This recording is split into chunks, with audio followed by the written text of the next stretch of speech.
Yo guys, welcome back to the channel, and today we have my final review of Kuro no Kiseki 2 or Trails of Daybreak 2. So this is a little bit of a special of a review. Obviously I did one in Japanese long time ago when the game released, but now today is my final review of the game in English. And to make it better in my eyes, I played Kuro 2 and Kai no Kiseki right after I beat this game, so that's why the review is coming out a little bit late, guys. Once again, I played Kai fully again, and for those people knocking my review of Kai no Kiseki about being too hard on Nightmare, I played the game again on Nightmare. It was a cakewalk after the patch. I once again, once you know how to cheese all the encounters and build craft towards the encounters, the game becomes very, very easy. They noticeably reduced how well the enemies use as craft breaks, Zocs, and they also made it buggy as well too, where they would double Brave Order in a row for some reason. But once again, that's part of the Kai review. I did it again. I won't say anything till the game comes out in English for final review. But yeah, once again, not that bad anymore. Alright, so I wanted to break this down, Daybreak 2. So before we get into the actual review of the game, which is story and gameplay, I do want to note out there's two things I want to talk about real quick. Is the bugs in the game are noticeable. There was a lot of crashes this time around, and I noticed that wasn't the case. Well, there's a little bit of a case with that on the original game, so I'm just not sure if they used the correct patch or something, but there was a noticeable amount of crash, visual bugs, and a lot of clipping and just random stuff that wasn't there in the original, so I'm not sure what they did with the source code. But yeah, there's some really jank stuff going on with the game right now. Hopefully they get that patched out. Two, the translation.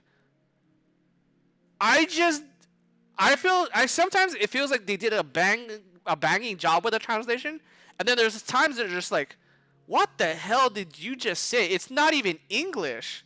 And I'm like, what is going on right now? So I don't know if that's because they're using AI to translate in English, but I really hope they're not, and I really hope that doesn't bode well for Kai's translation.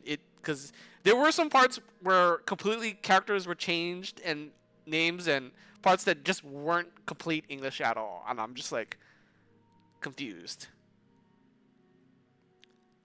But yeah, I guess also small note. I did play once again a little bit with the English voice acting. I prefer Japanese voice acting. The English voice actors, thumbs up for everyone. They did a pretty decent job. I probably once again they're not as good as the Japanese voice actors, but not bad. The only person that doesn't get a thumbs up is Agnes's voice actor, Miss Monarch. I'm sorry. I think when you're in a game as this important and as the main character, that voice acting is just not there. I'm sorry. Like everybody else, I would say is really, really good. I'm just sorry, yours is just just not up there right now. So with that said, gameplay wise, I'm pretty happy. If you're one of those players that are like, I heard this game is really bad, but I'm having a fun time. Its gameplay is good. Welcome to the Trails of series. I think a lot of the Trails games are very good. None of them are realistically bad in my eyes. The gameplay is still very, very good. If you like Trails, Kuro 2 or Daybreak 2 is more of Daybreak 1. Obviously, I made my gripes with how the system is made in this game. Marching Garden is terrible in my eyes. It's terrible with the crafting system that is just really bad for the grind.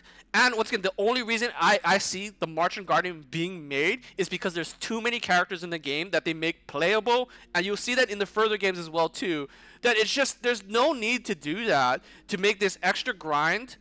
But there is a lore reason to have the Marching Garden this time around, so I understand that.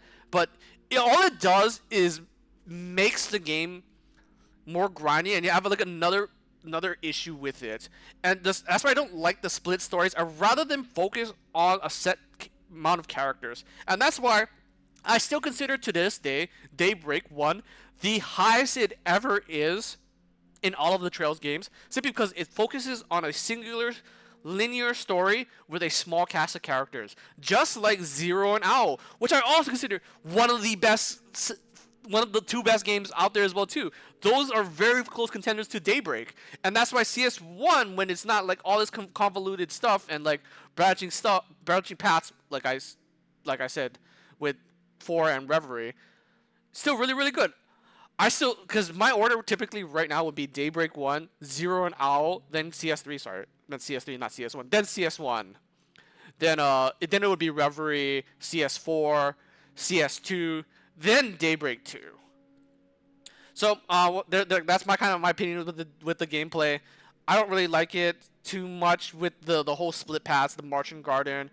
If you play optimally like I did now with knowledge of the game prior, you pretty much only upgrade crafts for the characters you want to do, because if you don't want to do the grind, there's no reason to upgrade crafts for characters that are almost never even used in the game. There's realistically no need to upgrade Kincaid's crafts other than maybe his instant hate turn craft, and maybe his S craft. But realistically, you don't need him. He's not even playable most of the game anyways. You don't need Celis or Leon's one. Literally, you use Celis and Leon for for a small part of chapter 1. You lose Leon for literally one dungeon later on in the game. There's no point in upgrading them. You could just ignore most of that anyway, so it's just like, you don't need to upgrade them. Fee, Xin are only playable once you beat the game in the Marching Garden after post game, which at that point you don't even need them because you have a whole class of other characters. The only reason you would ever upgrade their crafts is if you want to play as them, but you're not even forced to use them in any parts of the game at all. So it feels like, once again, just fan service to play other characters for no reason and extend the grind. Obviously, we're gonna go on to story next. A lot of people, I saw a lot of comments this time around saying this game, the story isn't that bad, and people haven't gotten past chapter 2 or something like that. Honestly, I still like the chapters, and I still consider the intermission probably one of the best pieces to Cruel 2's gameplay, where I feel like it's done right, where you have the dead ends possible, but if you know from past playthroughs, or if you actually explore a little bit, you could avoid those dead ends. I really wish there wasn't like those exclamation marks on the map showing you where to go. It should only show you where to go if you failed already.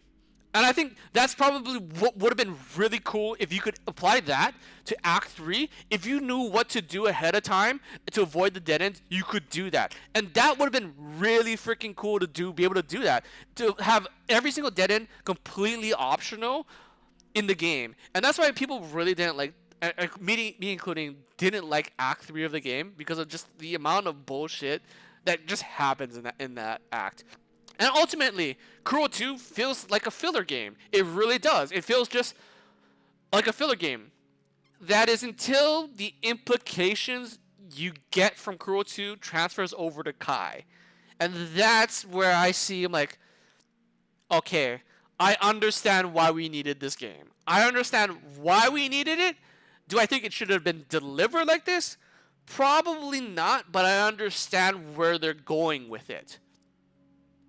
Once again, all these negatives aside, guys, like I said this earlier, Trails of Game, even a bad one, is still good. It's still fun. Would I recommend this? 100%. I still think this game is incredible. I really like it. But is there flaws with the game? 100% there's flaws with this game. But it doesn't mean I would think people shouldn't play this. I think they should definitely play this, form your own opinion, and have fun with the game. And that's what gaming is about, guys, at the end of the day. So with that said, that's my final review of this game. We'll probably be back for whatever next Trails of game. We don't even know when the next Trails of game is coming, or when when Kai goes into English. We don't know when any of that happens. But until then, stay safe. Peace out.